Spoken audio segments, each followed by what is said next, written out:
नमस्कार, आप देख रहे हैं नेशन वन ज्ञान का पिटारा। मैं हूं आदिल।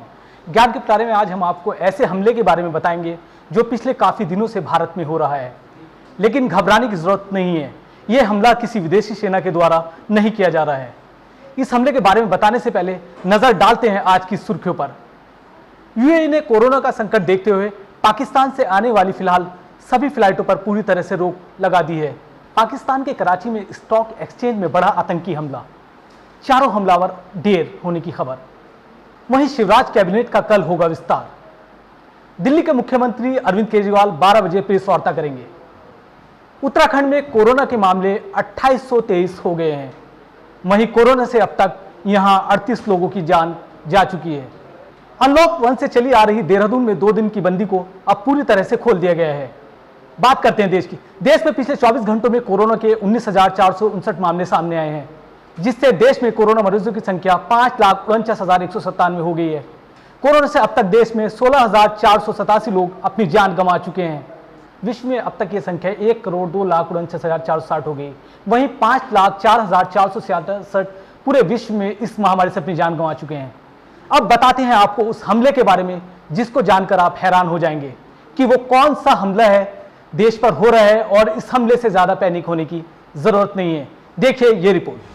अगर हम आपसे कहें कि देश में हमला हुआ है और हमलावर बड़ी तादाद में देश की राजधानी के करीब पहुंच आए हैं, तो क्या करेंगे आप? डर जाएंगे?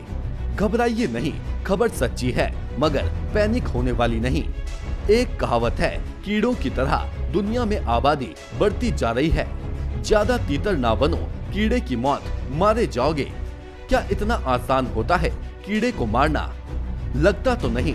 अगर लगता है तो ये शेर सुनिए ताज भोपाली का कि तुम्हारे बज़्म के बाहर भी एक दुनिया है, मेरे हुजूर बड़ा जुर्म है बेखबरी।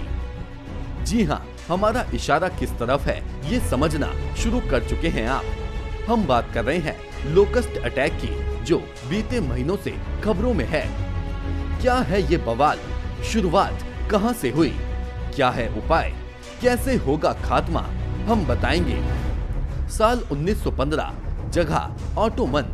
टिड्डी की तरह दिखने वाले एक झुंड ने फिलिस्तीन, लेबनान और सीरिया में लगभग सारी वनस्पतियां, खेत खलियान तबाह कर डाले थे। और ये वह दोहरी मार थी जो वहां के निवासियों को खाने के अभाव में झेलनी पड़ी थी। इतिहासकार जैकरी जे फास्टर ने तब ये दावा किया था कि ये अब तक के दुनिया में किसी भी प्रकार के हमले से तुलना में सबसे भयावह हमला था। इस मामले के बाद दुनिया भर में एकाएक खाद्य सामग्रियों के दाम बढ़ने लगे थे। ये तो रहा इतिहास। अब जानेंगे जीव विज्ञान। क्या है ये लोकस्ट? अंग्रेजी में ग्रास हॉपर यानी टिड्डा। क्रिकेटर सचिन तेंदुलकर वाला नहीं, एक कीड़ा भी होता है साहब, हिंदी में इसे झिंगुर कहते हैं।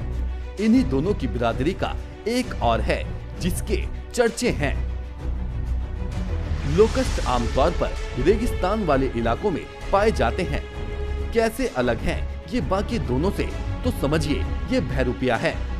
2 रूपों में अपनी जिंदगी गुजारता है। ये माना गया है कि जब ये अकेला पाया जाता है तो ये हरे रंग का, आकार में छोटा होता है। इसे स्पेसिफिकली नाम दिया गया है सॉलिटरी फेस।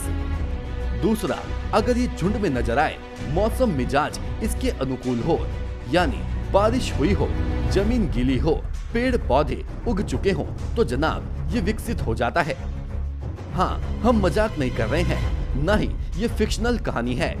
यकीन मानिए, ये कीड़ा अपना पूरा रूप ही बदल डालता है, जिसके बाद इसका रंग गहरे पीले काले रंग का हो जाता है और ये पहले से आकार में बड़ा, सारी आदतें, हाव भाव बदल जाते हैं, यहाँ तक कि क्षमताओं में भी और अधिक ताकतवर हो जाता है। इसे नाम दिया गया है ग्रीगेसियस फेस। बस भैया, दिक्कत इसी के दौरान है। सबसे दिलचस्प बात यह है कि जो ये ट्रांसफॉर्मर बन रहे हैं, इसके लिए कोई समय निर्धारित नहीं होता। ये कभी भी कहीं भी हो जाता है, बस परिस्थितियां इनके हिसाब से होनी चाहिए। जैसा कि हमने बताया, अब ये वही समय है जहां ये झुंड बनाकर लंबी दूरी तय करते हैं और जहां से गुजरते हैं वहां फसलें, फल, तमाम वनस्पति तबाह कर डालते हैं। एक आकलन के हिसाब से देखें, इनकी वजह से दुनिया की 10% आबादी प्रभावित होती है। लोकस्ट का भारी संख्या में पनपने का मुख्य कारण वैश्विक ताप वृद्धि के चलते मौसम में आ रहे बदलाव हैं। वैज्ञानिकों द्वारा शोध किए जाने पर यह मालूम पड़ता है कि एक मादा टिड्डी 3 बार तक अंडे दे सकती है, पर एक बार में पिछले 90 से 158 घंटे तक दे सकती है। लोकस्ट के 1 वर्ग किलोमीटर में 1000 अंडे हो सकते हैं। इनका जीवन काल 3 से 5 महीनों का होता है।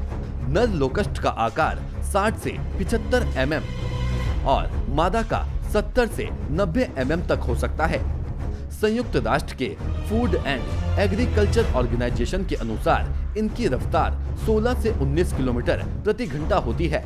हवा की वजह से इनकी रफ्तार में बढ़ोतरी भी हो सकती है। इस तरह से ये एक दिन में 200 किलोमीटर का सफर तय कर सकते हैं। विशेषज्ञों के नजरिए से देखें तो 1 वर्ग किलोमीटर में फैले झुंड में करीब 4 करोड़ लोकस्ट होते हैं। वे दिन में 35,000 लोगों के पेट भरने लायक भोजन को चट कर सकते हैं। अब बात करते हैं आखिर क्यों इतने ट्रेंडिंग चल रहे हैं लोकस्ट। तो आपको बता दें कि बीते 6-7 महीने में अफ्रीका के मरुस्थल से लेकर पाकिस्तान के सिंध तक इन्होंने खूब उत्पात मचाया हुआ है। अब इनका आक्रमण भारत पर हुआ है। 2 महीने पहले जब इन्होंने भारत पर हमला बोला तो गुजरात और राजस्थान में 1.7 लाख हेक्टेयर क्षेत्र में खड़ी तेल बीज और गेहूं की फसलों को नुकसान पहुंचाया था और विशेषज्ञों ने दावा किया कि इन पर काबू नहीं पाया गया तो आने वाले समय में 8,000 करोड़ रुपए की मूंग की फसल बर्बाद हो सकती है। तो ताजा खबर ये है कि अब यही लोकस्ट अटैक दिल्ली के आसपास वाले क्षेत्रों में हुआ है।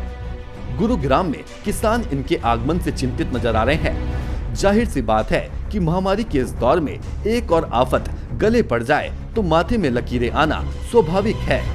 तो क्या कोई उपाय नहीं है? हम हाथ पर हाथ धरे इस तूफान को अपनी तरफ बढ़ते देखते रहें। वो कहते हैं ना कि हर मर्ज की दवा जरूर होती है। इसकी भी कुछ दवा कड़वी है और कुछ मीठी। परंपरागत तरीकों से देखें, कीटनाशक का छिड़काव जो सबसे प्रभावशाली विकल्प रहा है। खेत खलियान फल फूल फसलों को बचाने के लिए यहाँ भी यही काम आएगा, क्योंकि इनकी तादाद ज्यादा है, इनका घनत्व ज्यादा है, तो कीटनाशक का छिड़काव ज्यादा मात्रा में किया जाना पड़ सकता है। नई तकनीक की बात करें तो हवाई जहाज द्वारा छिड़काव किया जाना एक विकल्प है, मगर इसके साथ साथ इसमें अपवाद ये है कि इतनी ज्यादा मात्रा में छिड़काव कहीं न कहीं मनुष्य के स्वास्थ्य संबंधित परेशानियों को और बढ़ावा दे सकता है। तो आप एक काम करिए, खेतों में डीजे बजाइए, ढोल नगाड़ों के साथ साथ जोर जोर से गाना गाइए। अरे रुकिए, हमारे कुछ कहने से पहले इन रोचक तथ्यों को भी जान लीजिए। भारत में मई के महीने में जब ये लोकस्ट अटैक हुआ तो राजस्थान और पंजाब के किसानों ने यही तरकीब अपनाई। यहाँ तक कि मध्य प्रदेश में भी ऐसी घटनाएं देखने को मिली। सरकार की तरफ से एडवाइजरी जारी की गई है। इनकी रोकथाम के लिए गाइडलाइन तैयार की जाए और जिला स्तर पर इस समस्या से निदान पाने के लिए टीम गठित की जाए।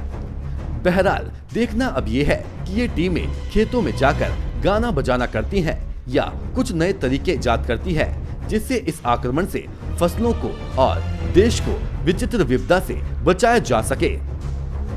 Bureau report, nation one. Nation one की खबरों के अपडेट के लिए आप हमारे चैनल को लाइक करें, सब्सक्राइब करें, पसंद आई वीडियो को शेयर करना ना भूलें और ज्यादा जानकारी के लिए लॉग इन करें www.nation1.tv पर। अधिक जानकारी के लिए आप हमें ट्विटर, फेसबुक पर भी फॉलो कर सकते हैं। तो खबरों की ज्यादा जानकारी के लिए बने रहें नेशन वन के साथ।